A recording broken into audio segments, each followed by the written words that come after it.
a todos, seja louvado nosso Senhor Jesus Cristo, para sempre seja louvado.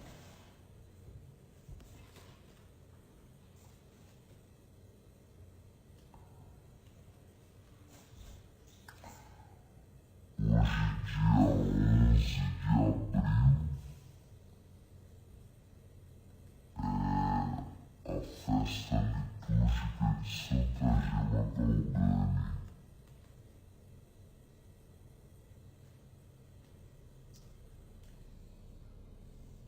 Santa Gema tem também a data do dia 16 de maio, que é a data que se celebra na família passionista, porque geralmente o dia 11 de abril cai ou na Semana Santa ou dentro da oitava da Páscoa. E aí, para que ficasse numa data que fosse possível celebrá-la sem que atrapalhasse as datas que são obrigatórias na Igreja, Semana Santa, oitava, então na congregação passionista, na família passionista, ficou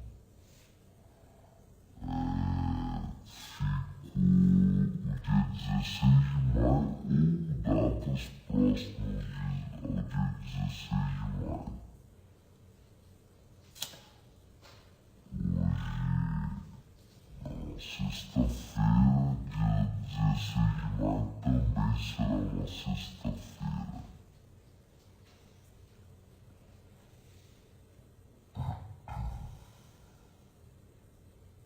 Nós estamos na última sexta-feira dessa semana chamada Semana da Paixão, indo agora para as vésperas praticamente da Semana Santa.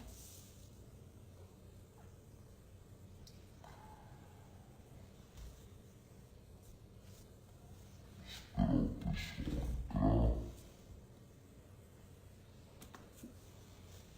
entrar para que a gente então faça a oração inicial.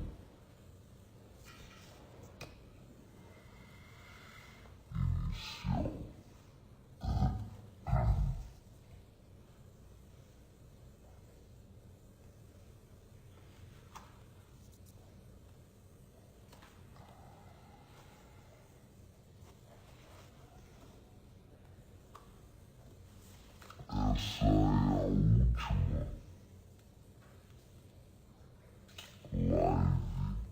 a última prédica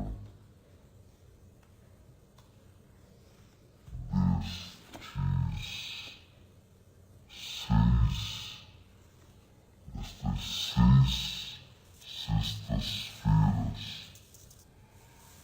que passamos juntos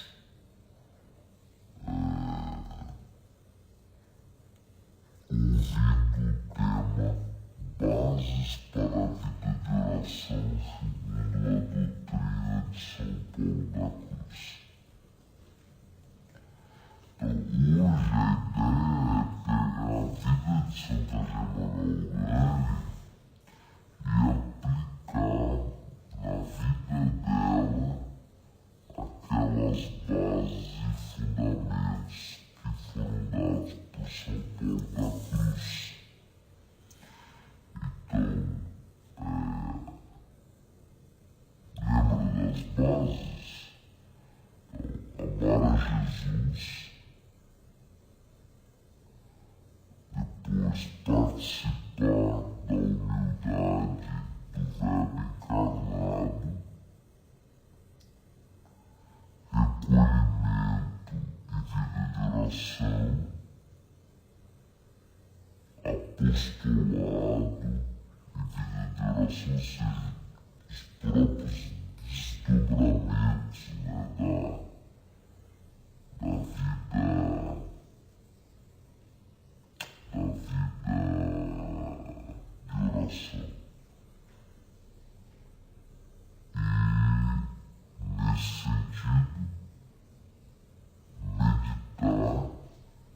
ensinar a meditar a paixão de Cristo, a memória, paixões. Então, na medida que eu for contando um pouco a vida de Santa Gema, cada uma dessas coisas vai, de algum modo, se encaixando, né? A ideia não é fazer uma apresentação exaustiva da vida de Santa Gema. Eu acho que seria, inclusive, até quase que impossível, né? Numa hora só apresentar uma vida tão profunda. Mas com certeza nós já podemos dizer, antes de começar a oração, que Santa Gema Galgani hoje é uma das santas que mais tem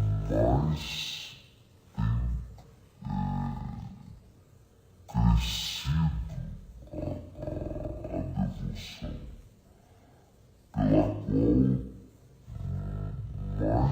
qual mais se tem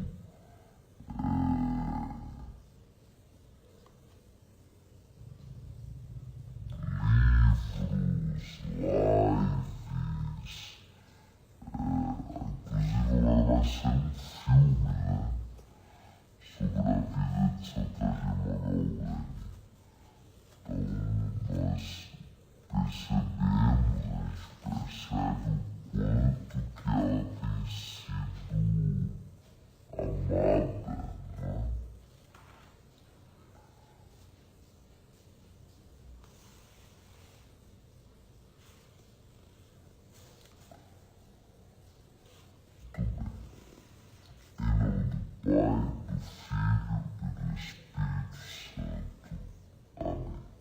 Ó meu Jesus, lançai sobre nós um olhar de misericórdia.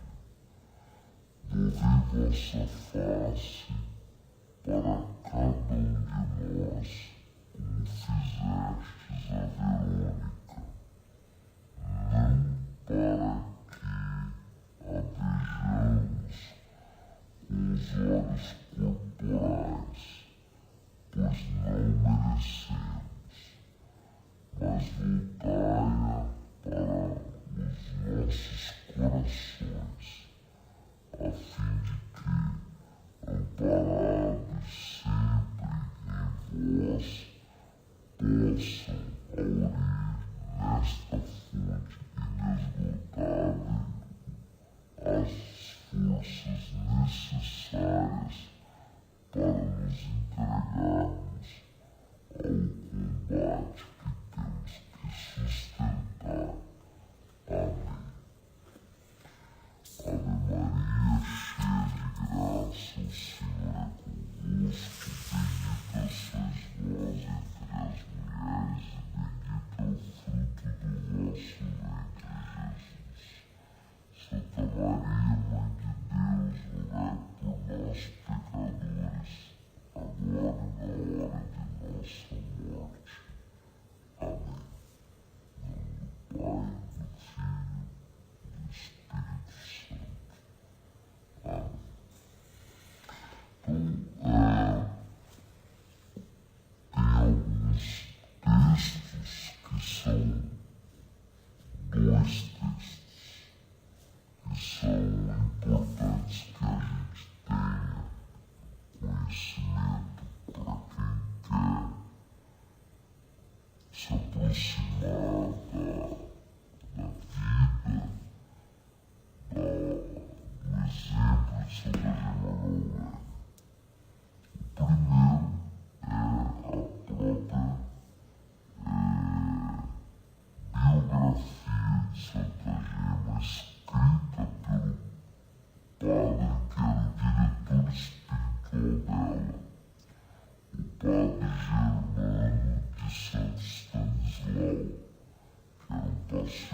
Batista, que foi designado pelo padre-geral da época para ser o diretor espiritual de Santa Gema Gaugueni.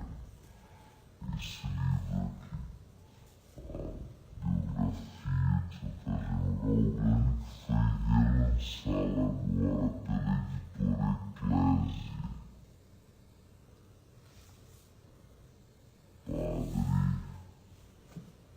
Padre Germano e Santo Stanislau.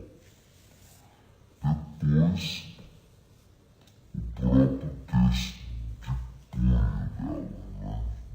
Escrito por Santa Gema Gaugueni.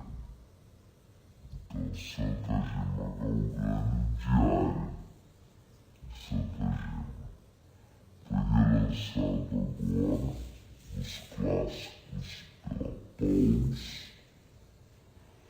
Tem comentários de um padre passionista. Os comentários, alguma coisa eu acho estranho, mas de um modo geral é uma boa tradução. Os comentários não tem assim nada que você pode questionar uma outra coisa, mas tá de boa, né? Santa Gema Diário. Ela chamava esse texto que ela escreveu a mando do padre Germano de Diário dos Meus Pecados. Então, esses são os dois textos fundamentais. Eu li pela primeira vez a vida de Santa Gema Gaugueni aqui, ó. Esse livrinho. Olha como ele é antigo. Isso foi quando eu era seminarista menor. Aqui dentro tem a vida de São Gabriel da Virgem Dolorosa e depois tem a vida de Santa Gema Gaugueni. Eram as primeiras biografias que saíram dela quando ela ainda era beata. Então, tá aqui. E tem outros, claro, outros textos que você pode utilizar. Existe também um texto na internet que é muito bom. Eu vou também usá-lo, vou utilizá-lo, que é um texto que está na Revista dos Arautos do Evangelho. Esse texto aqui, Santa Gema Gaugueni, um coração, um só coração e uma só alma.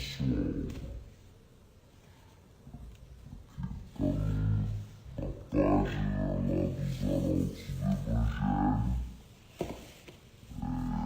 eles têm um site e tem esse texto muito bom.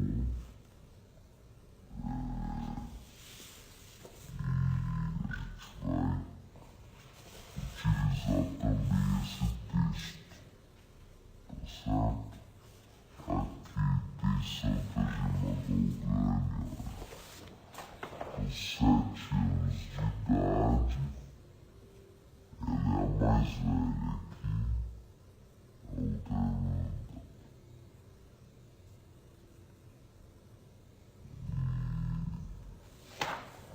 Foi na época em que a mãe dela morreu,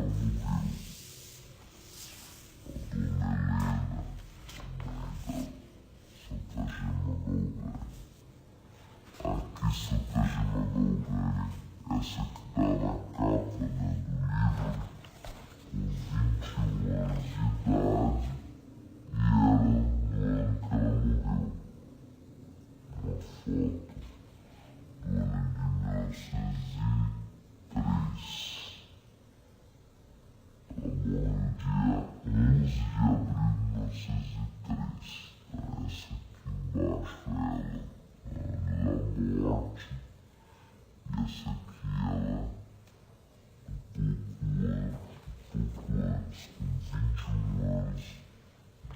ela morreu com 25 anos.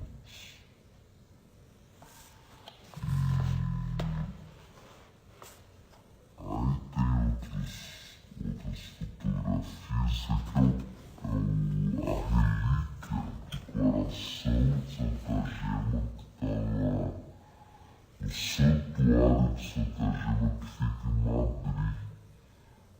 Um dos mais bonitos santuários de Santa Gema, fica na Espanha. E lá está a relíquia do coração de Santa Germana. E na basílica dela em Lucca, na Itália, onde tem o mosteiro das monjas passionistas que ela rezou para que fosse fundado, está então aqui o corpo. Não é um corpo corrupto. O corpo está dentro dessa imagem, né, de prata.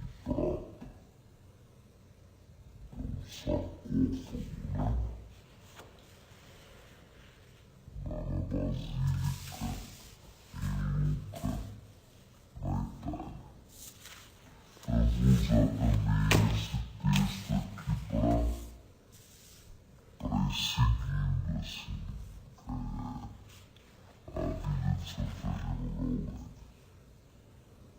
vida de Santa Germana. Muito bem. Santa Gema nasceu no dia 12 de março de 1878. Nós estamos aí há 2, 3 anos dos 150 anos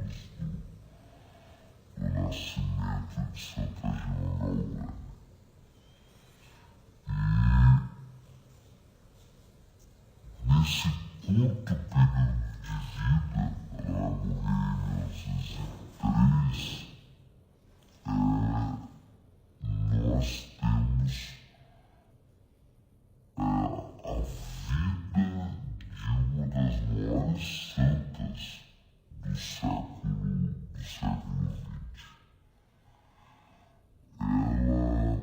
Ela pode ser comparada assim, em admiração a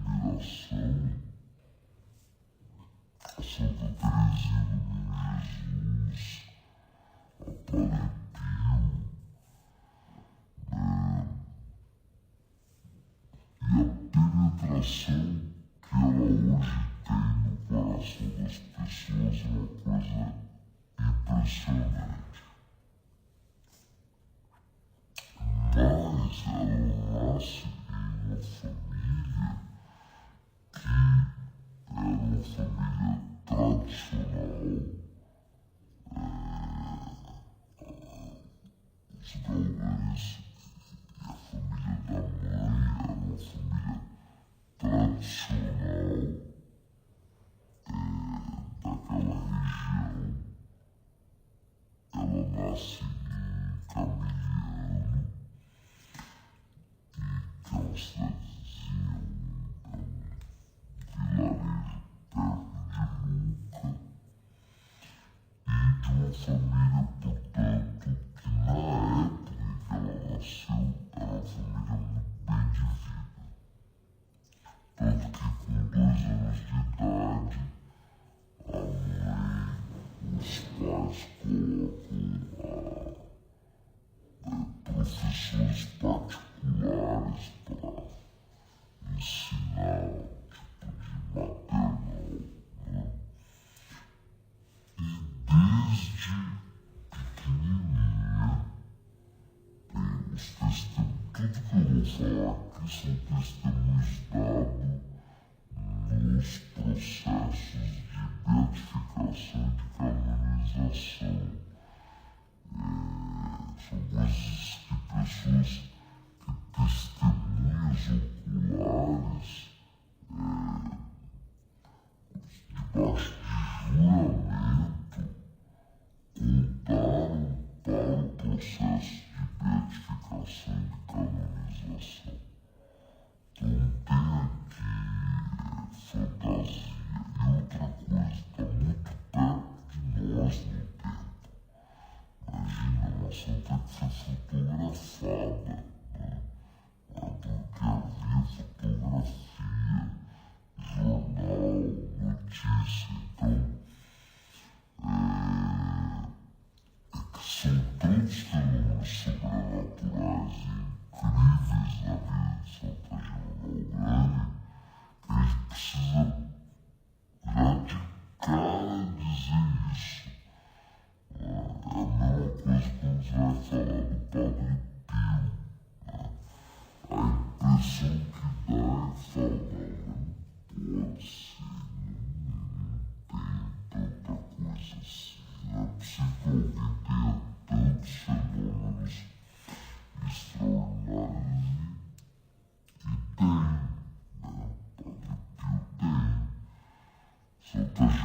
é tanta coisa extraordinária. Por exemplo, isso que eu vou dizer agora, né?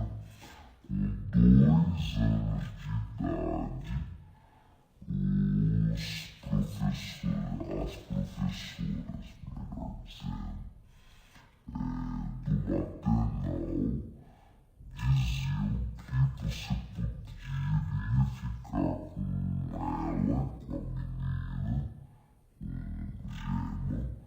durante 2 horas, durante meia hora.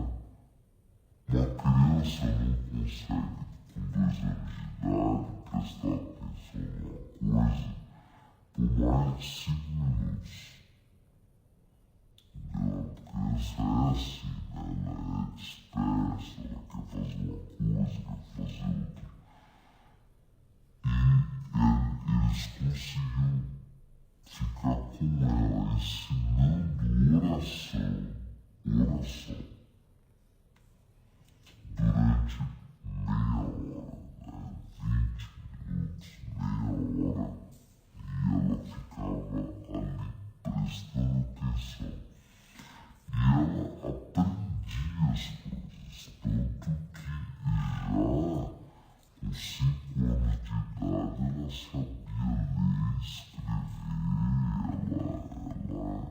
com Deus. Com aproximadamente 7 anos de idade, a mãe de Santa Gema, Dona Helena, cai muito enferma, muito doente. E Santa Gema, pequenininha ainda, a mãe prevendo e sentindo que provavelmente não poderia vê-la fazer a primeira comunhão, enfim, se preparar para o catecismo, prepara Santa Gema para ser crismada, porque naquela época podia fazer isso, né? O bispo viria à cidade, ali pelaquela região. Era muito comum naquela época, mesmo em cidades maiores, a tal da desobria, que o bispo vinha e crismava as pessoas e tal. Então, a própria mãe, no leito de morte, ajuda na preparação da Santa Gema, para fazer o crisma.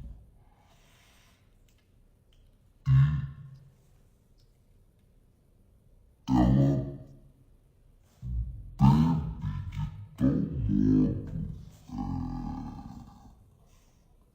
as palavras da mãe, que quando ela recebe, veja, ela tem 7 anos de idade, ela é pequena, né? Ela recebe ali a graça do Espírito Santo com todo o entendimento, ela vai dizer depois, do que estava acontecendo na vida dela, do que ela estava recebendo, né? Por ocasião, inclusive, ela recebe uma graça toda especial quando ela vai rezar pela mãe nessa missa,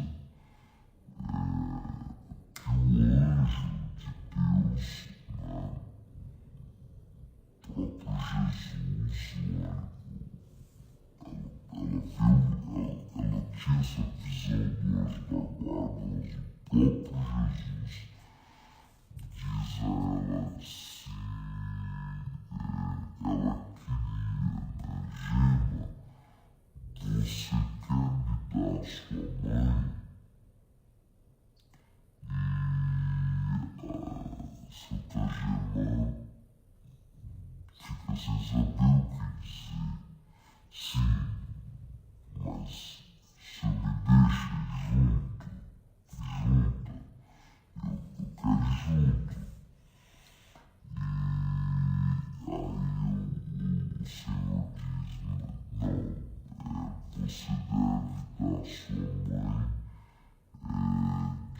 vontade. Você vai ficar com seu pai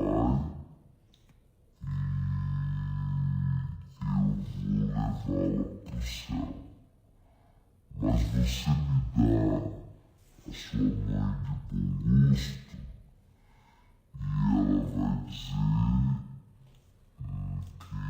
vai dizer que nesse livro dos meus pecados que ela tive que responder sim, não tinha outro jeito. Ela sentiu no coração que ela devia dizer sim, dizer sempre sim a Deus. E a mãe, pouco tempo depois, vai partir para o céu.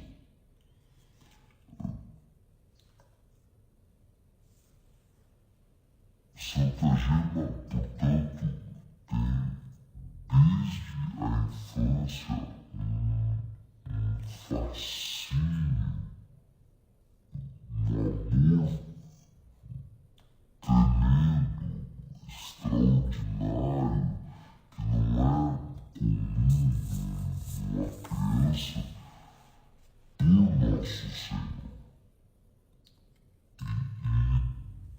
Desde pequena ela quer conhecer Nosso Senhor. Então,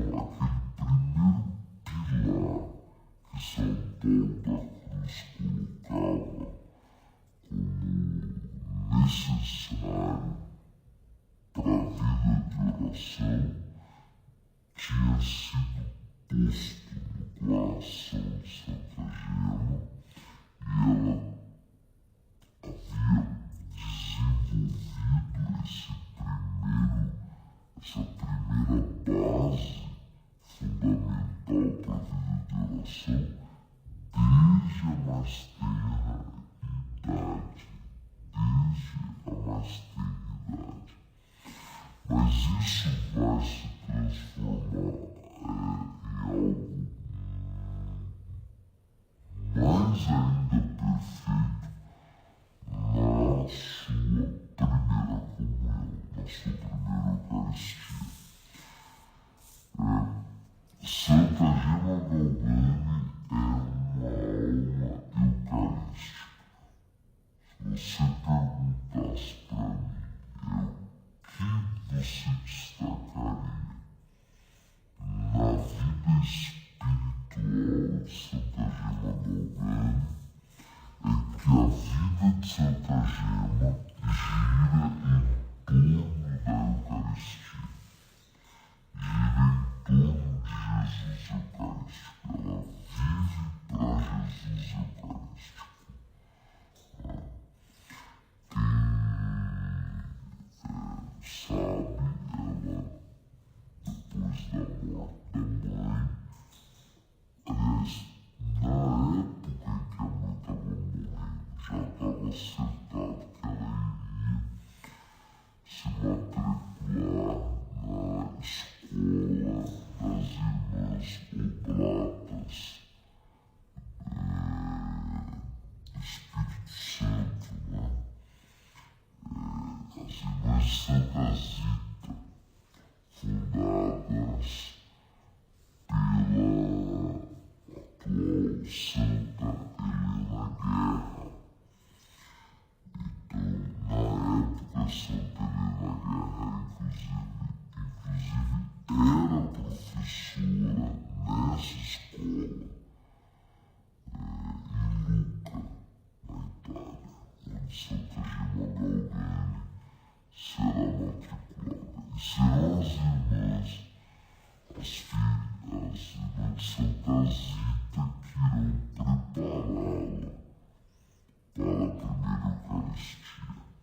recebe do Monsieur Volpe.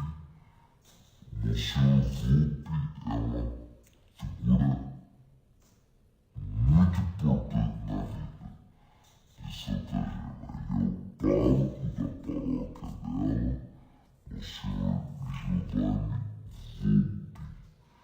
Ele será o confessor de Santa Gema durante toda a vida.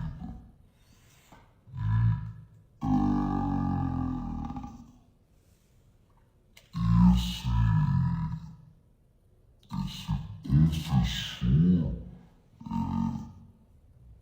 entende, ouvindo as confissões de Santa Gema, que ele não estava diante de uma pessoa como outra qualquer, Ele estava diante ali de uma alma eleita, de uma alma toda entregue a Deus.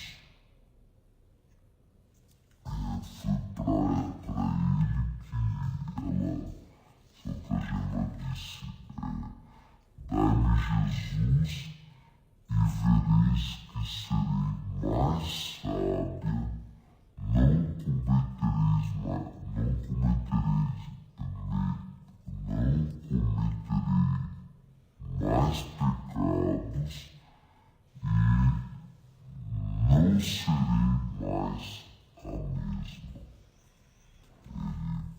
Ela pedindo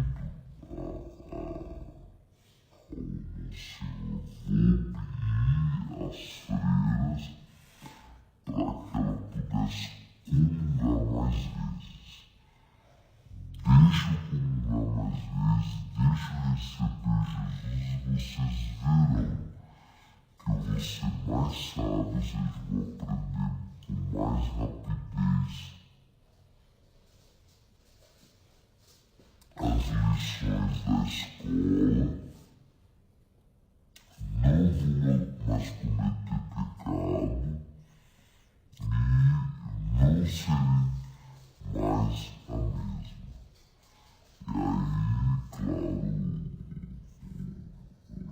aí, claro, o padre aceita, que ela faça a primeira comunhão e comungue com mais frequência. E aí, veja, na festa do Sagrado Coração de Jesus, de 1887, ela recebe, então, a primeira comunhão. E a partir daí, a vida de Santa Gema Galgani vai estar profundamente ligada à Santíssima Eucaristia e ao Sagrado Coração de Jesus. Quase como que uma coisa indissociável da outra. Um amor profundo ao Sagrado Coração de Jesus, ferido, chagado, magoado de opróbrios, transpassado, presente e vivo, pulsante na hóstia consagrada. Essa espiritualidade do Sagrado Coração de Jesus ferido, e a Eucaristia dada será a vida de Santa Gema Galgani, será a sua vida espiritual.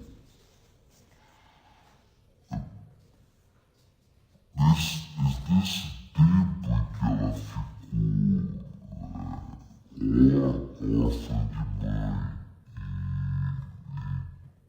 aluna das irmãs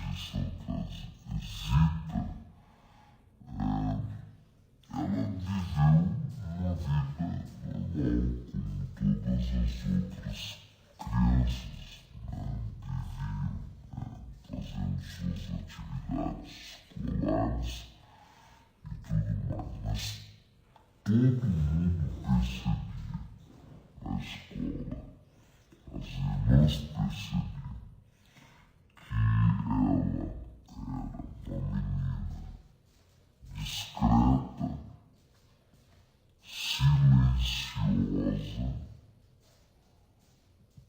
não esquisita, não estranha, silenciosa, mas muito resoluta. Ela tomava uma decisão, ela era muito firme, né? Agir muito ponderado.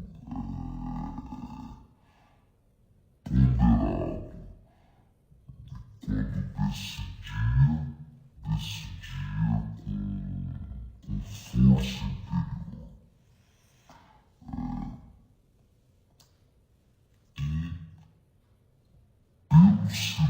silêncio se percebia que essa moça vivia numa outra dimensão, que havia ali nela, havia ali na vida dela algo que ela não contava para as pessoas. E assim foi, porque ver o anjo da guarda, ter locução interior como essa que ela teve, né? Na igreja da sua paróquia, na paróquia, dizendo, olha, você quer entregar a sua mãe e logo depois a mãe morrer, isso são dons espirituais sobrenaturais que não é todo mundo que tem. Locução interior não é todo mundo que tem. A visão do anjo da guarda não é todo mundo que tem. Uma vida íntima de oração desde pequenininha, né? Essa ligação profunda com a Eucaristia, com a missa, não é uma coisa muito comum. Assim, aquela menina gosta das coisas da igreja, é uma menina piedosa. Mas as irmãs e as pessoas que conviviam com ela, com Santa Gema, percebiam que nela havia algo de sobrenatural, que ela passava por experiências sobrenaturais e que ela não dizia. Daí o silêncio, daí aquele sentido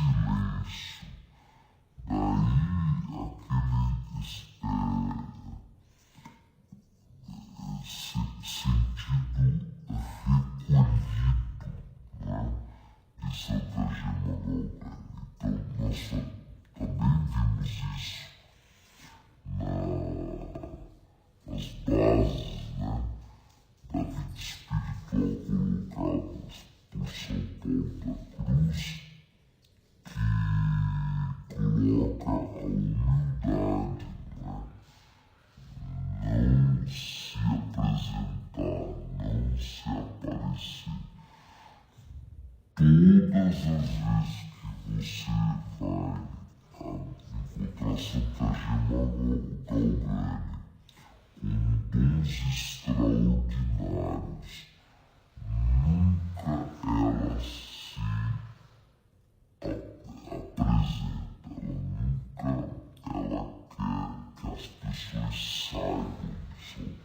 Ao contrário, ela sempre procura esconder, ela sempre procura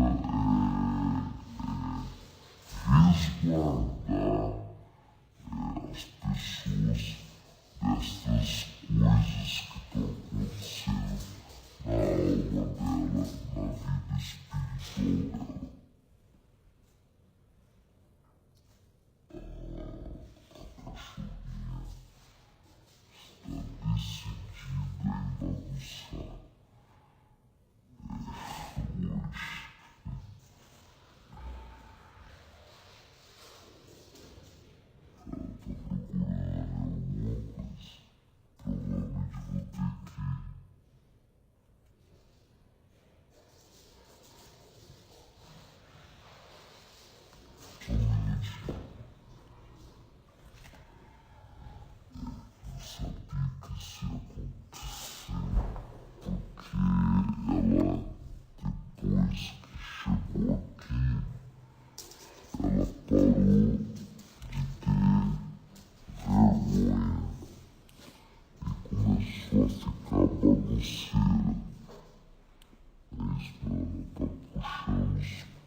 as bases que São Paulo da Cruz tinha colocado para a vida espiritual. Ela possuía o recolhimento, e todo mundo percebia o seu recolhimento, uma vida de oração que só crescia desde pequenininha, e uma profunda humildade, de não expor para ninguém, nem para as irmãs. Você tem uma ideia?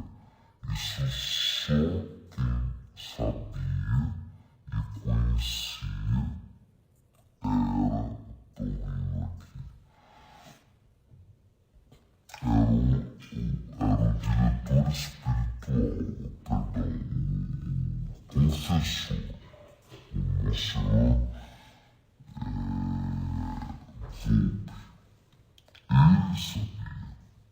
Ele sabia, ele conhecia.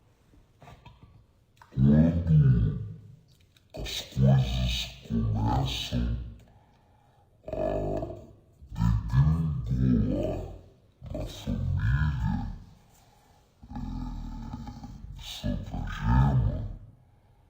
pai vai à falência e começam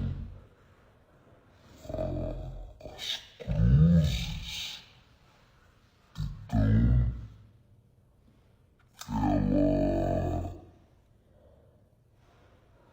provou, digamos assim, que se tratava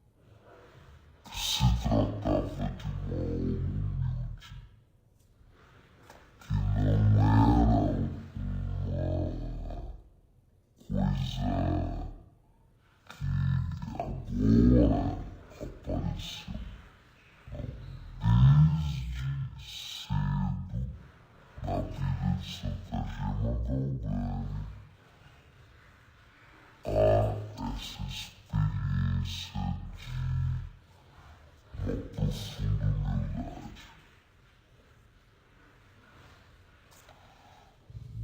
Vou dar apenas um exemplo. Uma vez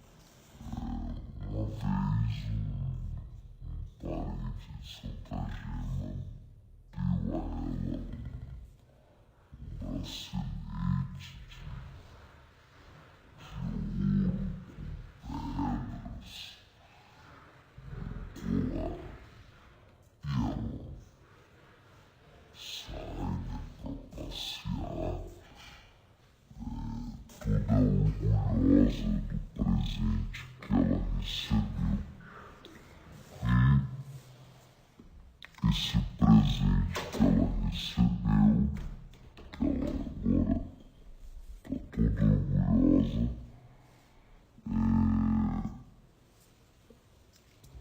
causa um grande mal-estar.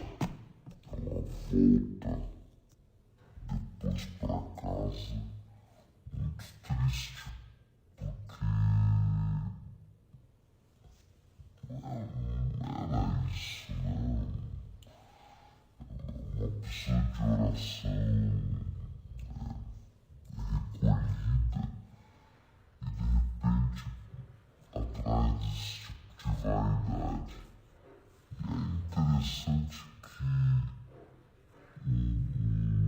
o anjo da guarda de Santa Gema diz para ela: lembre-se que as únicas joias que devem adornar a esposa de um rei crucificado são os espinhos e a cruz. E a partir daí, ela despoja-se dessas indumentárias, dessas coisas que toda mulher gosta, né? Não tem nada de errado nisso, né? Mas para ela não servia.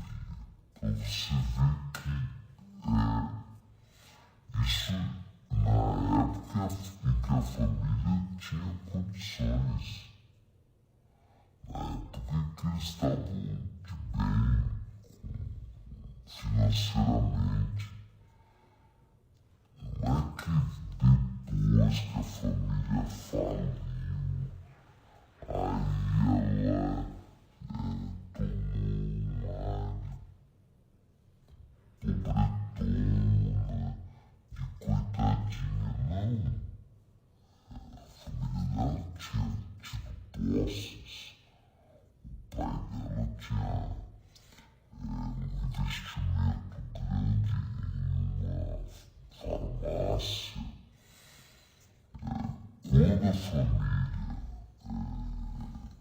Quando a família faliu, faliu, o pai faliu, e ela vai ser colocada na casa das tias, para o pai tentar reorganizar a vida dele. Não vai ser uma coisa fácil. Morando de favor na casa das tias, que achavam estranho esse jeito dessa menina, né? Calada, muito de oração, muito recolhida, não sendo vaidosa. Ela já chegou assim. É isso que eu queria dizer. Já falida, né? Na casa dos outros, ela não chega a dondoca na casa das tias para morar, né? De favor. Ela já chega na casa das tias humilde, ela já chega tendo uma vida profunda de oração, sendo uma moça muito recolhida e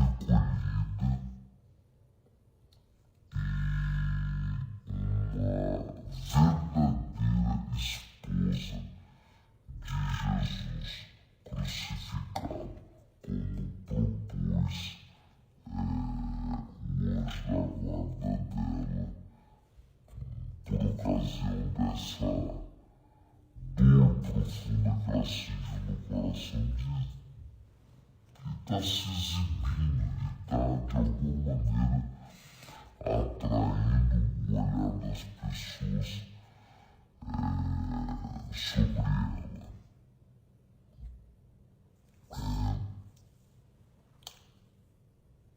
Essa data marca provavelmente o início da vida passionista de Santa Geralda, de um desejo profundo de estar unida a Jesus crucificado.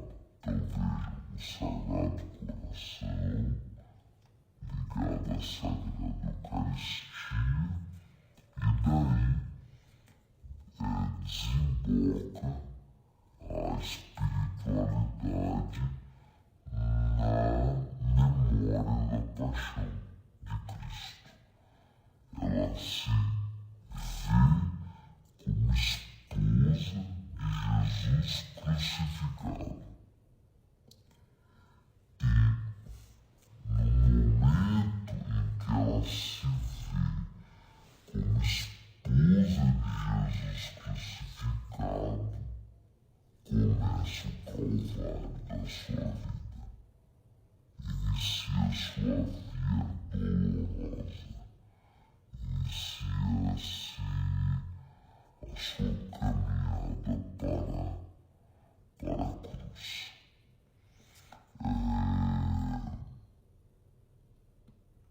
Ela adoece gravemente na casa das tias, de doença. Eu não vou entrar aqui nos detalhes, mas o mais grave foi que no ano de 1896 o Pelé cruzou. E aí precisou fazer aqueles tratamentos que havia antigamente, filtração, limpeza, né, terapêutica, parecia mais uma tortura do que propriamente um tratamento. Porque, primeiro, o tipo de anestesia era muito ainda incipiente, o que havia na época. Havia pouco recurso anestésico e fazem o tratamento, claro, que com o consentimento dela, sem nenhuma anestesia. Então, ela olhando para Jesus crucificado e sofrendo.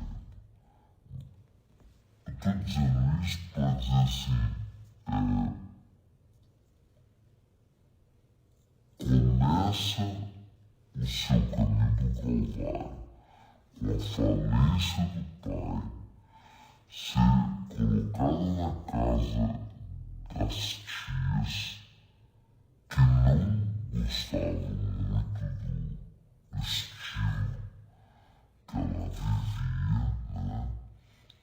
E depois uma série de doenças que a leva a ser julgada sobre o leito da cama. Essa doença foi tão grave, foi tão feia,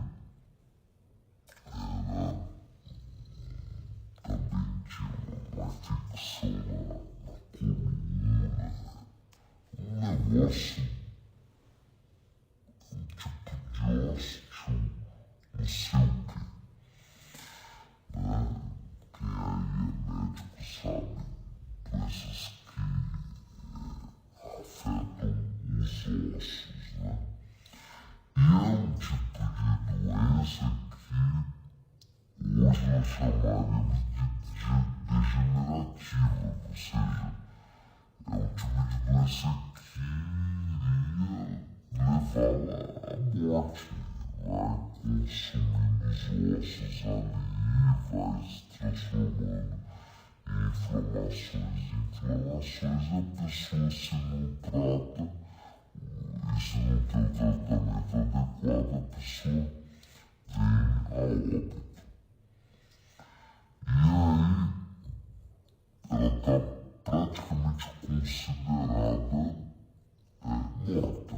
Ela está considerada em agonia. Ela já é tratada como uma agonizante. Quando uma das irmãs da escola onde ela estudava, ela tinha, nessa época, por volta dos 17 anos de idade,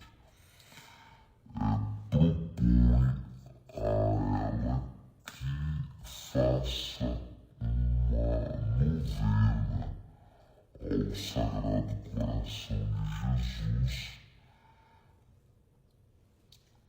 inspirada por Santa Margarida Maria Lacoque. Olha que interessante. De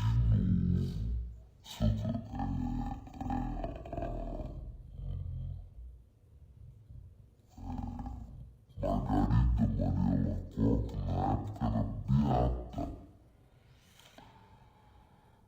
E ela começa, mas sabe, a pessoa doente, convalesce, em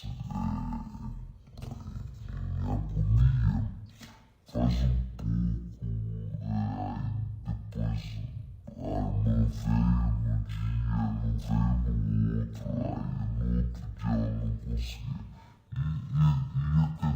fazer a novena desse jeito. Até que, então, uma das irmãs, as irmãs de Santa Zita, são muito ligadas à espiritualidade da Paixão de Cristo. E traz para ela a vida de São Gabriel da Virgem Dolorosa, que na época nem beato era venerável. Então era um seminarista passionista, nós vimos a vida dele aqui como exemplo.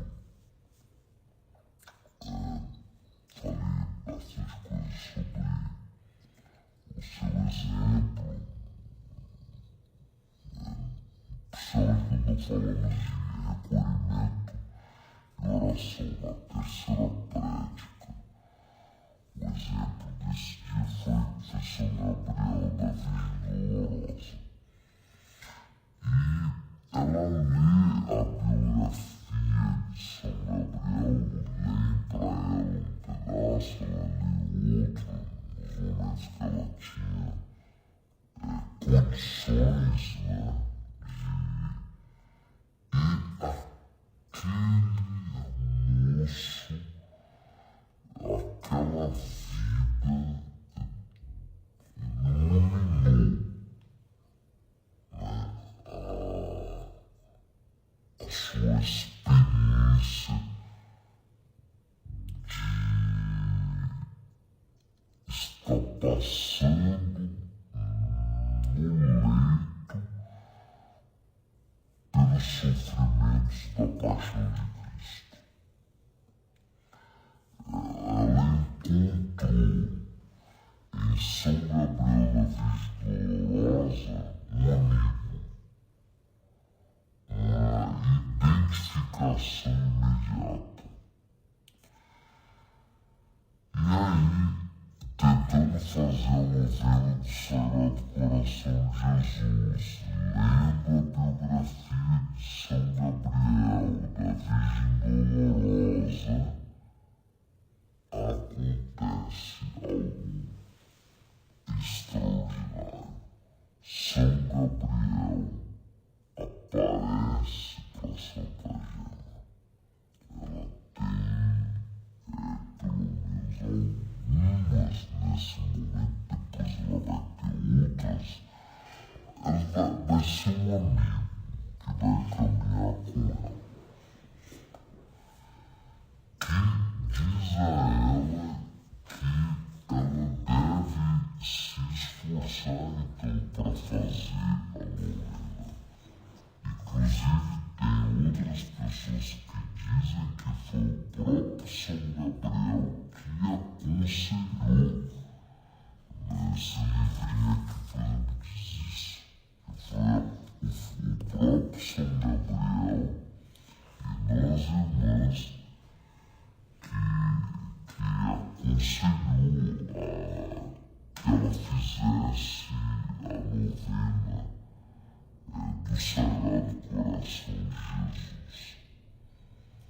E então ela fez, animada por São Gabriel, ela conta na vida dela, ela diz esse testemunho que São Gabriel colocava a mão sobre a cabeça dela. Ele mesmo fazia orações por ela. Eu nunca tinha visto São Gabriel, só tinha lido a vida, né? Então, ele vinha vestido com o hábito passionista, com a capa. Então, ela sabia exatamente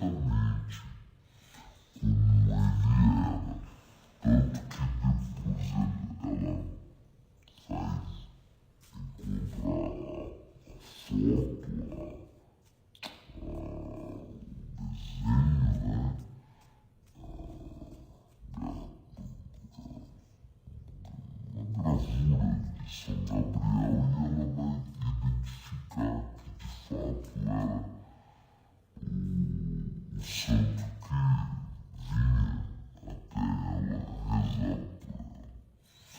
Bom, terminada a novena ao Sagrado Coração de Jesus,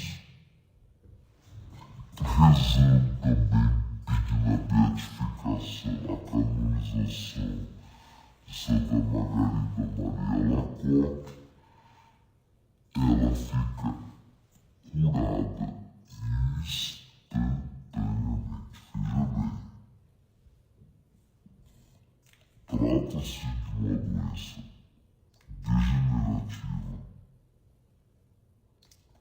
sem tratamento na época.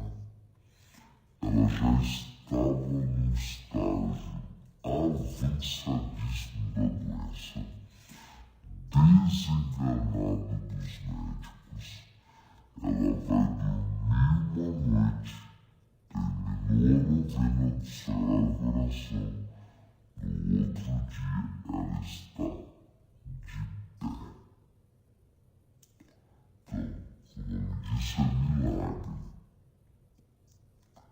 Não teve convalescência, não teve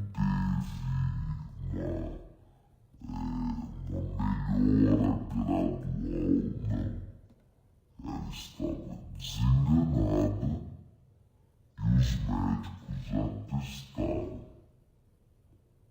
que no outro dia ela estava curada.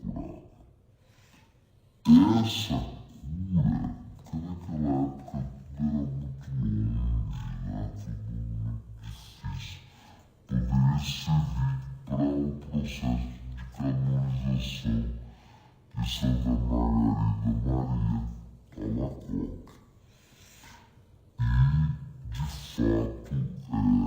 São Gabriel da Virgem Dolorosa tinha razão, que ela deveria fazer e que assim ela ficaria curada. E foi exatamente o que aconteceu. São Gabriel da Virgem Dolorosa então passou a ser um amigo dela. Né? Ela recupera a saúde, mas por ser uma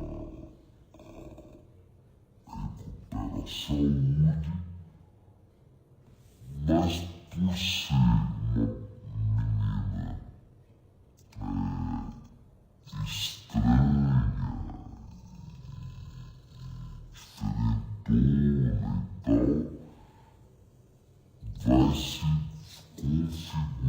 cada vez mais a necessidade dela sair da casa das tias. Né?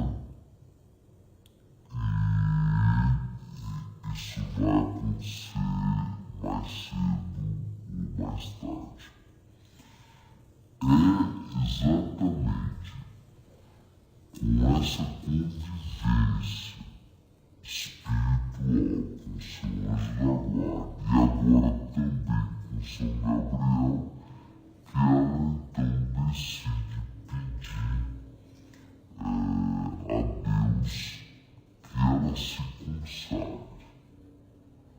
Ela vai tentar entrar com as irmãs de Santa Zita, as irmãs do colégio, e as irmãs do colégio tem principalmente duas que eram professoras do colégio, vão colocar 1000 obstáculos para que ela não entre. A Santa Helena Guerra era professora de história, então se você quiser saber, sim, Santa Gilvaga Albani foi aluna de Santa Helena Guerra, foi aluna de história, inclusive história da igreja, história eclesiástica.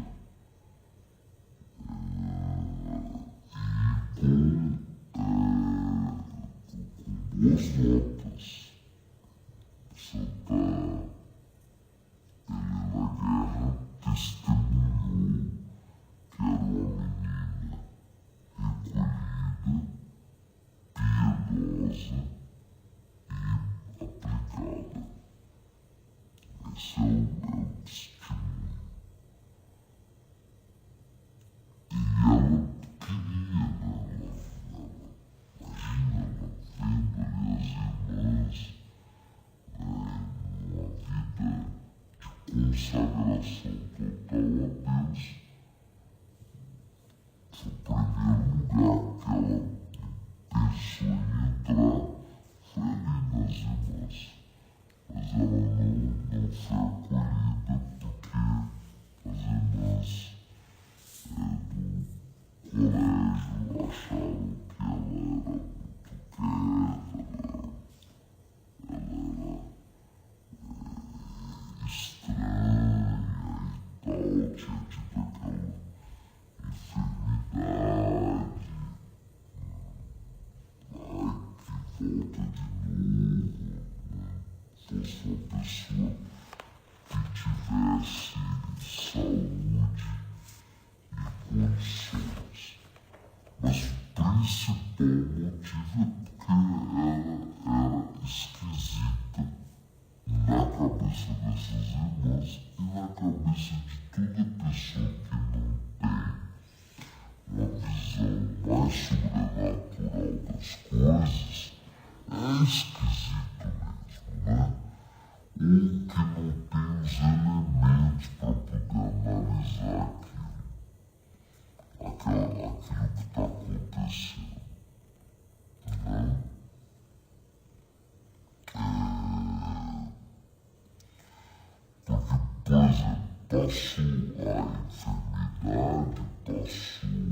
passou a doença, mas não passou o calvário. Essa coisa de se apresentar para ser freira no colégio, depois procurar um mosteiro, procurar outro, isso foi um calvário para Santa Gema. E ninguém, nenhum convento, nenhuma ordem religiosa aceitou. Porque via, né, que tinha naquele olhar alguma coisa de sobrenatural. Bom, a gente acolhe essa moça aqui, já foi doente, né? Tem aí umas coisas estranhas, a gente vê que é uma pessoa diferente. A gente põe aqui dentro do convento, adoece ou começa a acontecer coisa. Então, a gente vai te acompanhar, a gente vai, manda carta, a gente vai conversando, sabe? Quando você não quer dar emprego para a pessoa e você vai protelando, isso magoou profundamente, machucava o coração de Santa Gema. Ao invés de se revoltar, ela dizia, bom, que seja feita a vontade de Deus, que seja feita a vontade de Deus. E ela ouvia muitas vezes do próprio Jesus que falava com ela que interiormente que ela deveria suportar aquilo, né? Que as chagas dele, as feridas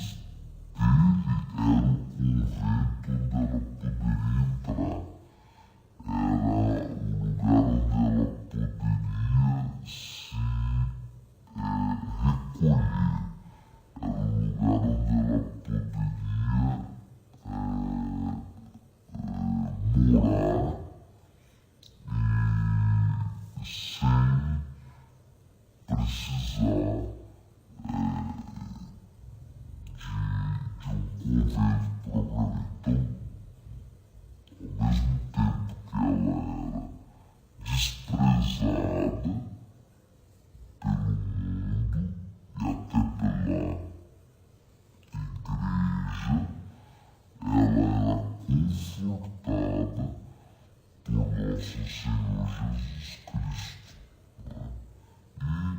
E um confessor, o padre, que é o padre diocesano, o padre Volpe, de alguma maneira o Monsenhor Volpe dava a ela esse suporte, né, na confissão, no aconselhamento, para que ela não botasse isso na cabeça, para que ela não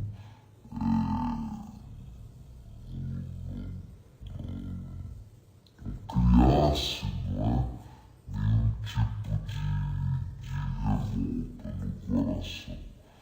Então, veja a importância da orientação espiritual. Veja a importância de um bom padre confessor, de um bom confessor, de ser obediente ao confessor. Santa Gema Galgani era muito obediente, humildemente obediente ao confessor. Aliás, obediente também às tias, e inclusive quando as tias põem ela para fora de casa, é isso que vai acontecer, ela vai ser adotada por uma família, família Genini, uma família bem de vida, que tinha muitos filhos, que tinha empregados, etc e tal. Ficam encantados com ela, com os fenômenos místicos que sabiam que ela vivia, encantados com a cura milagrosa dela, e vendo que ela não era bem quista na casa, pergunta para ela se ela não quer morar com elas, com a família Genini, ajudando na casa, naquilo que tivesse ali na casa, podendo depois continuar os seus estudos e tudo mais. E ela vai morar com essa família. Então veja, sempre na vida de Santa Gema Galgani, a cruz ela é acompanhada sempre de um carinho da parte de Deus. Deus nunca deixa na vida de Santa Gema, pelo menos, na cruz, na tribulação, no sofrimento, de apresentar a sua consolação. O que é uma coisa diferente. Por exemplo, São Paulo da Cruz passou anos sem essa consolação. Santa Teresa d'Ávila anos sem essa consolação. São João da Cruz nem se fala, né? Ele vai falar da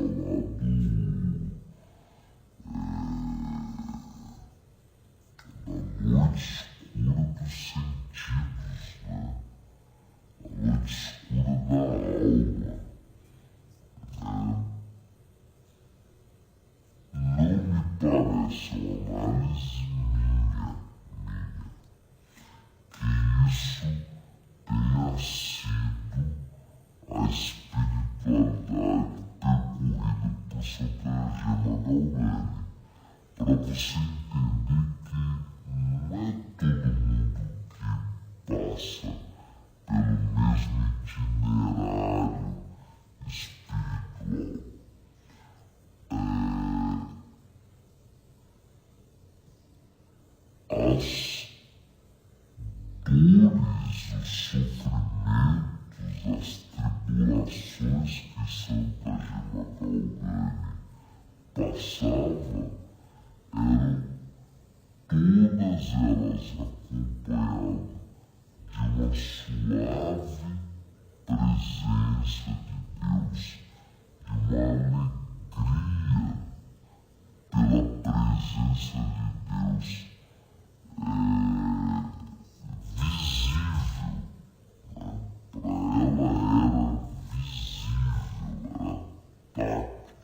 sobrenatural de Jesus, que pergunta para ela se ela quer participar dos sofrimentos dele, se ela quer estar unida à paixão dele. Mais ainda, ela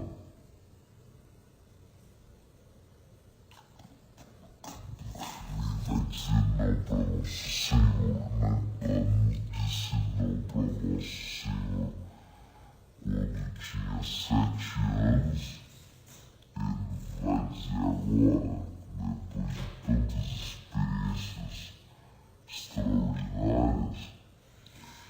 Então Nossa Senhora depois aparece para ela e Nossa Senhora beija a testa dela.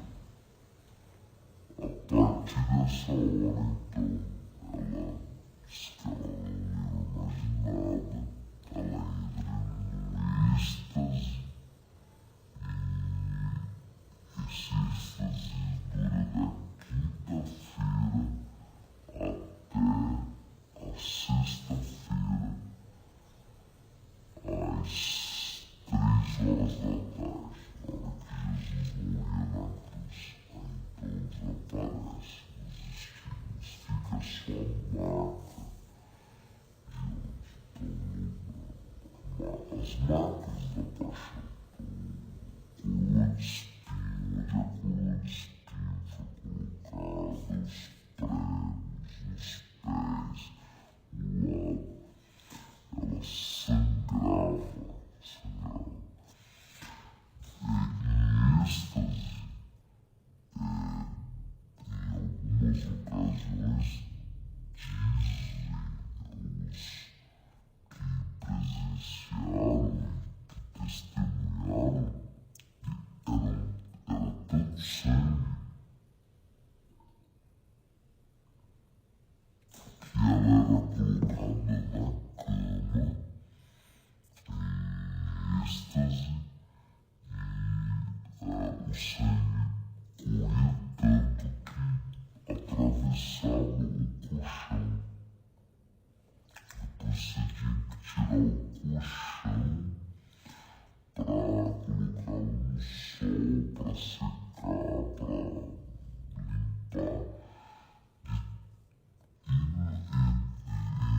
ela não estava no outro dia desfalecida. Na sexta-feira, depois que ela voltava, ela estava normal para limpar a casa, para ir na rua, para se comprar alguma coisa. Bom,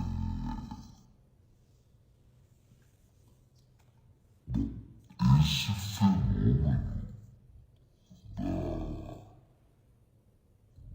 dos estigmas é uma coisa raríssima na história da igreja. Então, algumas ressalvas, algumas citações sobre isso.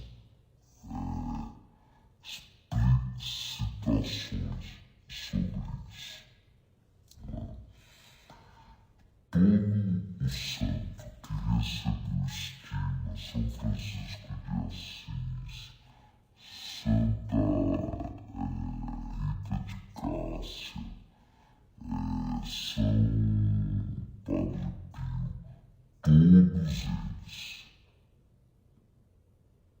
não pediram para receber. Todos eles receberam por graça e misericórdia de Deus.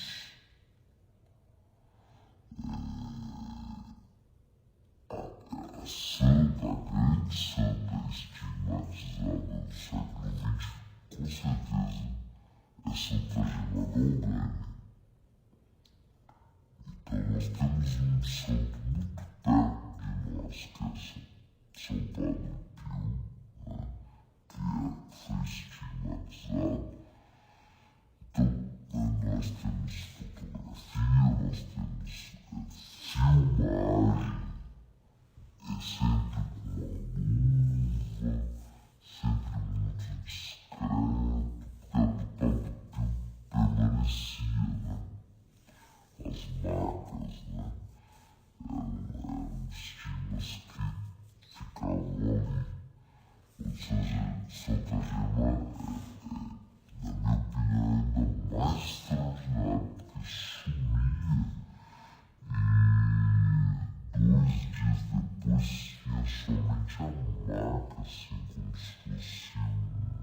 ferida que tinha cicatrizado há muitos anos. Sabe quando você fica só uma marca branca, não é um queloide. Depois que a queloide foi bem dissolvida, fica só aquela marca branca da ferida, era assim 3, 4 dias depois em Santa Gema da Almeida. Mas é preciso que se entenda que, primeiro, que o santo não pede, ele recebe. O que ele recebe? Uma participação